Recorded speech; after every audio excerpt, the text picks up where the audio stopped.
And the next morning, there was sand everywhere. Sand and mud clogged our streets, clung to walls, caked furniture, and piled in layers on floors and everywhere we turned. The cleanup was a massive job and took all of our energy and resources, and everyone pitched in.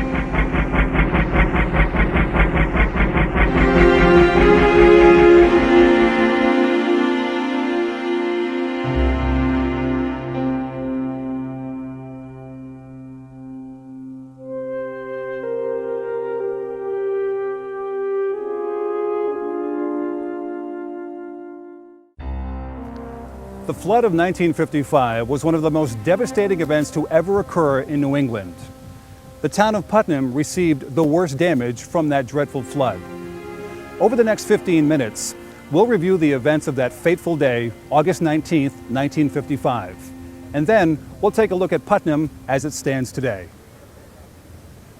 On August 12th, the eastern fringe of Hurricane Connie dumped torrential rain on Connecticut, ending talk of a drought as creeks and streams rapidly filled. The following week, a second hurricane, Diane, slogged its way up the Atlantic coast. On Wednesday, August 17th, Diane passed over southern New England with little damage, but the storm did dump 6 to 9 inches of rain. And the rain persisted throughout the next day as a wing of the storm hovered near headwaters and tributaries of several rivers that flowed into Connecticut. Water accumulated rapidly in the creeks and streams. The major rivers, too, swelled with fresh rainwater pouring from the remnants of Diane. At some point within the first hour of August 19th, 1955, water falling from the sky and water pouring in from hillside streams reached a critical mass on the rivers of northern Connecticut. In complete darkness and without warning to people sleeping in the valleys below, the onslaught commenced.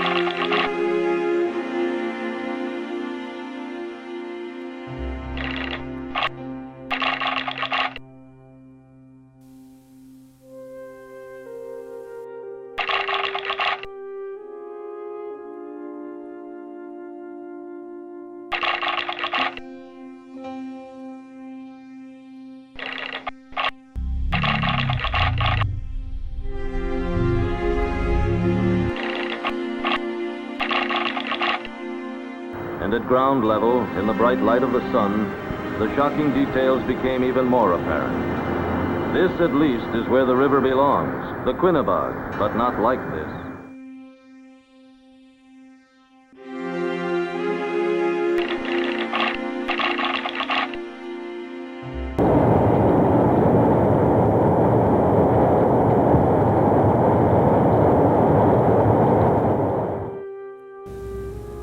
Now we'll see the devastation, the destruction, and the overall effects of the flood of 1955. Along what was the riverbank, an entire row of dwellings had disappeared. It was impossible at that moment to tell where many of the swamped automobiles belonged. Had they just dropped or been shoved along? In any case, they didn't belong here. At that hour, it was too dangerous for civilians to be allowed back into the area. From Winsted in the west to Putnam in the east, the flood leveled everything in its path. Putnam was cut in half.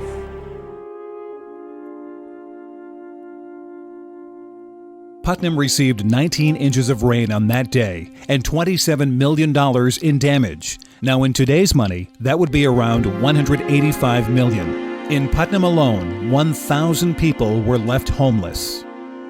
Entire railroad systems were destroyed, never to be replaced.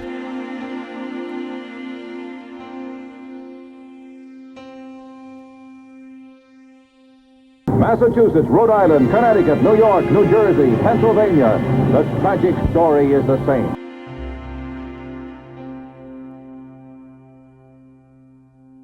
14 inches of rain in 48 hours.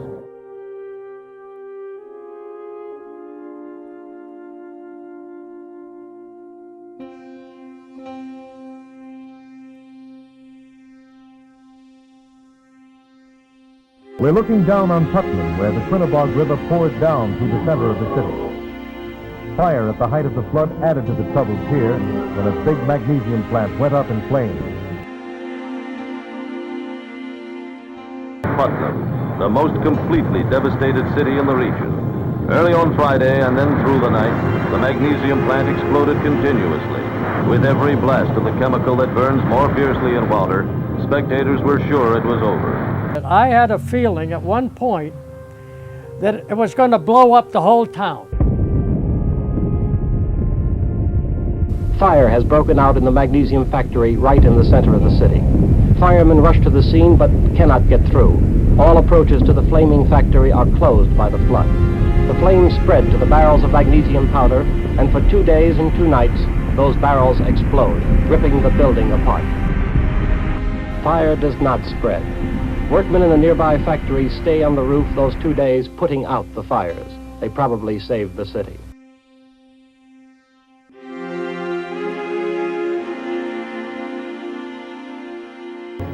Molten metal showered the area every time a magnesium blast would go off. Persons who climbed rooftops to put out fires saved the entire section from burning.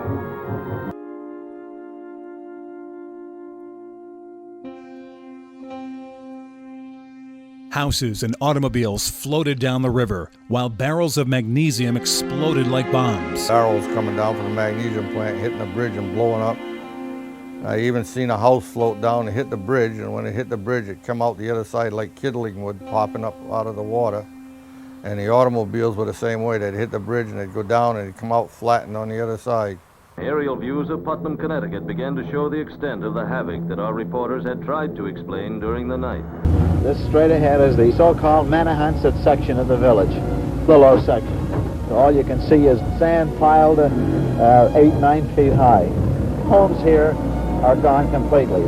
All you'll see here is debris, wood piled up, gasoline tanks floating around, all kinds of ruck and muddle just waiting to be cleaned up.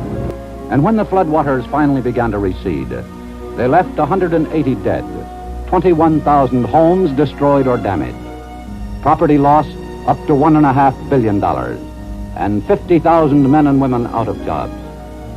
2 weeks ago tonight, the tragedy began. It is not yet ended. The task of recovery is long and hard.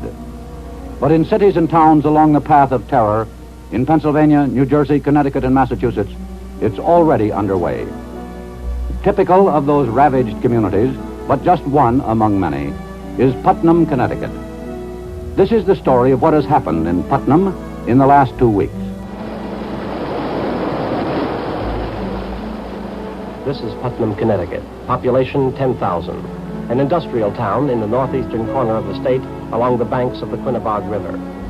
2 months ago, Putnam celebrated its 100th birthday, and for those 100 years, the city has been drawing its wealth and its progress from the power of that river. It's a quiet town, one movie house, a bowling alley, the usual number of restaurants, a nice place to live with the river flowing peacefully down the center of the city. The worst in times brought out the best in people.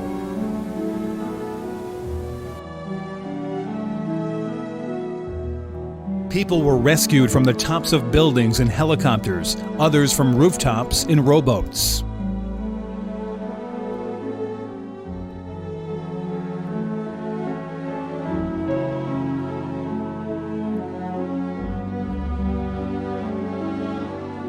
The Red Cross rushes emergency supplies to sections hardest hit.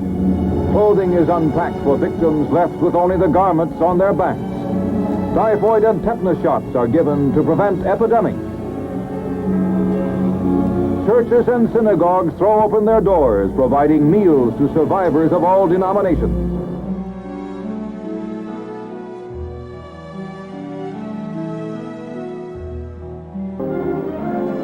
At least Putnam, stricken though it was, did not have to count any dead.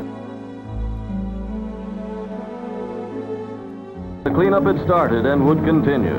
This stuff will be removed and the streets one day will be clean again. But it'll be a long time, for recovery from hurricanes of a year earlier are not complete yet. Even as this picture was taken, communications were being restored. The restoration of electricity, phone services, and bridges was an effort not for the faint of heart.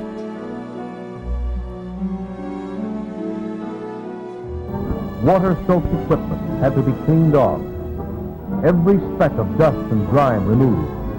Men working in the affected areas had to be fed and housed and kept healthy. Company nurses gave 1,500 employees inoculations against disease.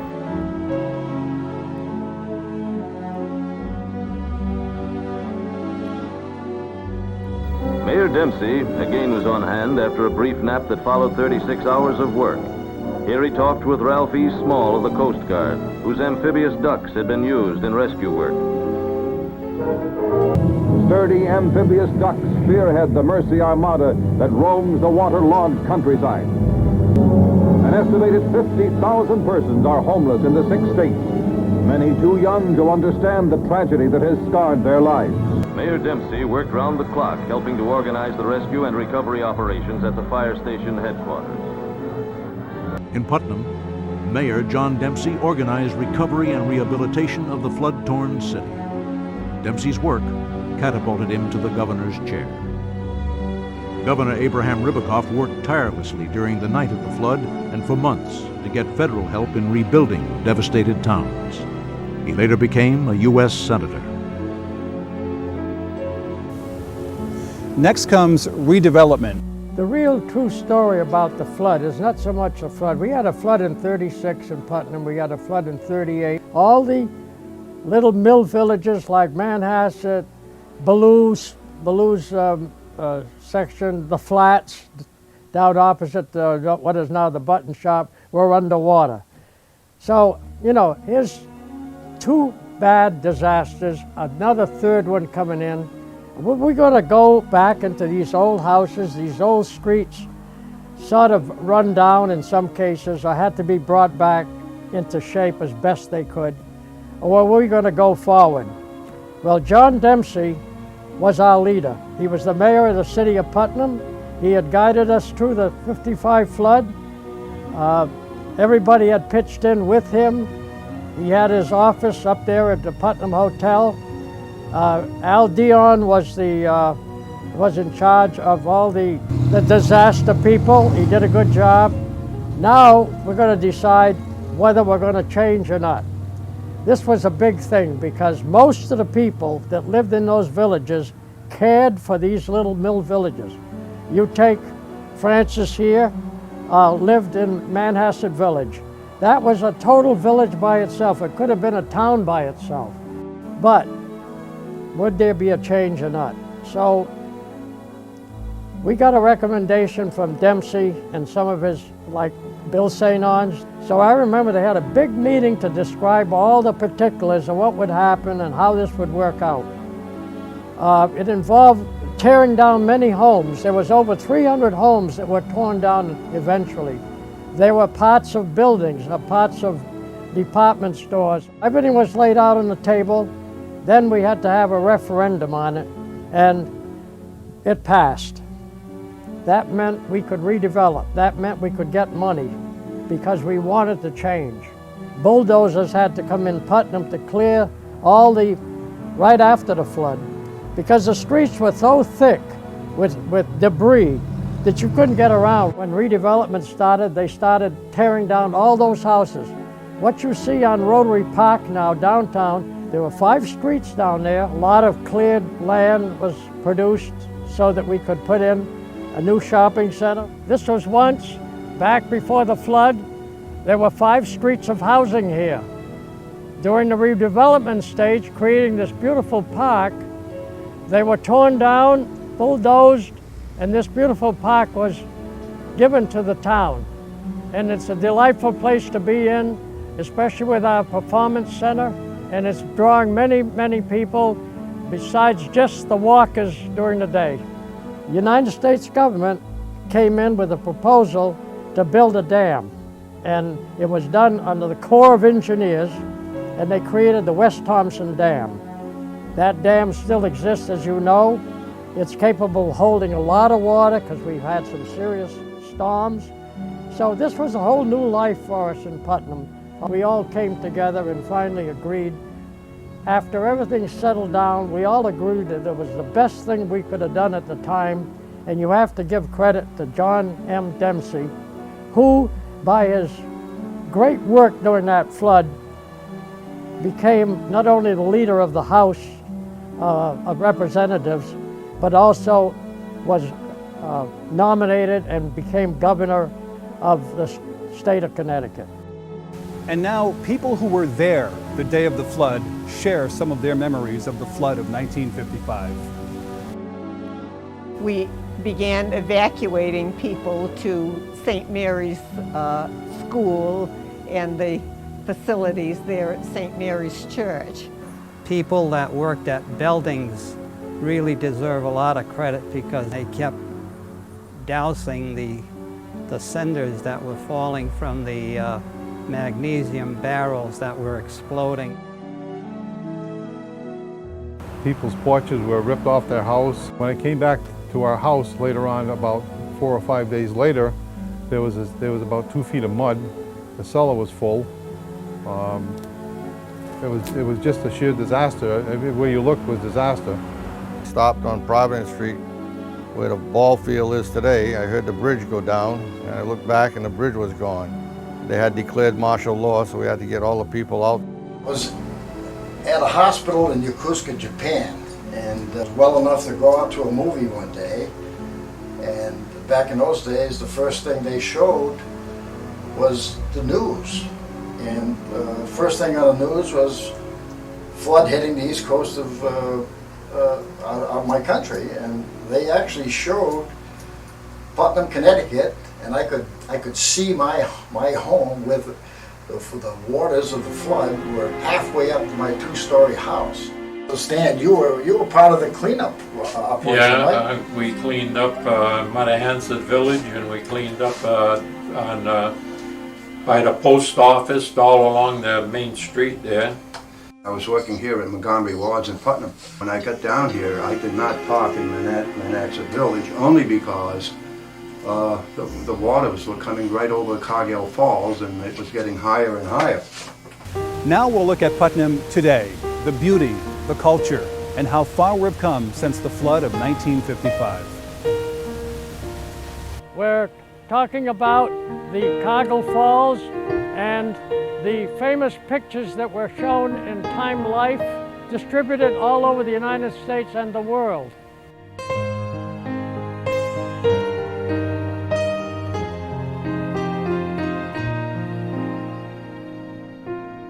With the tremendous surge of water coming through here during the 1955 flood at 60 miles an hour, we lost one of the piers. And here we are on the same bridge today. We can still cross this river on this pedestrian bridge, a wonderful thing for Putnam.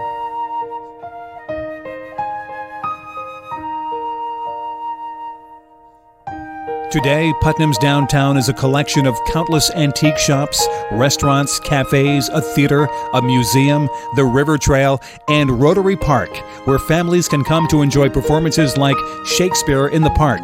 Putnam, Connecticut, a wonderful place to work, play, and live.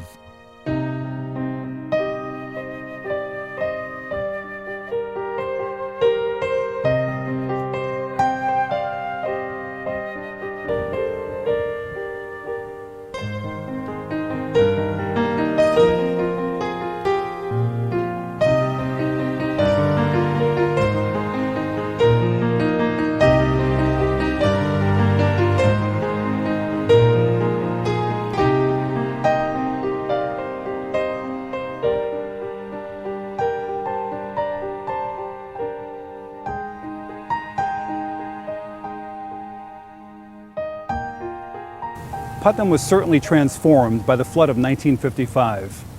Many of us will never forget that terrible, terrible day. We hope it never happens again.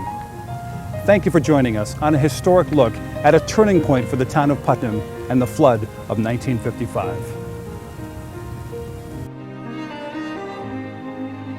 In living memory, from Maryland to Maine, there had never been so much water fall in so short a time. And when the floodwaters finally began to recede, they left 180 dead, 21,000 homes destroyed or damaged, property loss up to $1.5 billion, and 50,000 men and women out of jobs. 2 weeks ago tonight, the tragedy began. It is not yet ended. The task of recovery is long and hard. But in cities and towns along the path of terror, in Pennsylvania, New Jersey, Connecticut, and Massachusetts, it's already underway. Typical of those ravaged communities, but just one among many, is Putnam, Connecticut. This is the story of what has happened in Putnam in the last 2 weeks.